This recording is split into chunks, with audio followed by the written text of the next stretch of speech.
Ramai orang tak tahu yang body kita ni ada bakteria lebih banyak daripada sel kita sendiri. Sampai 100 trilion ada bakteria, virus semua ni. Okay? Sel kita cuma 40 trilion.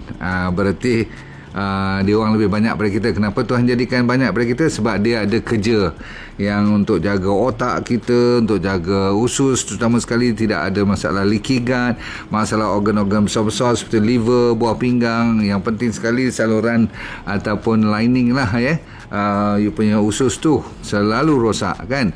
Masalah kulit kita pun ada kaitan dengan kita punya bakteria. Bakteria ni mainkan peranan hampir keseluruhan. Jadi kalau kita tak jaga dia dan kita tak mencukupi makanan dia, susah. So prebiotik kena cukup, probiotik kena cukup. Lepas tu body kita kena detox selalu. Kena ada milk thistle tu untuk liver, kena ada fruits and vegetable yang berpuluh-puluh jenis. Sebab tu saya keluarkan apa yang dinamakan bioserat. Dan bila dah dimasukkan ke dalam air, jangan air panas, air sejuk, warnanya strawberry. Sedap bukan main. Okay?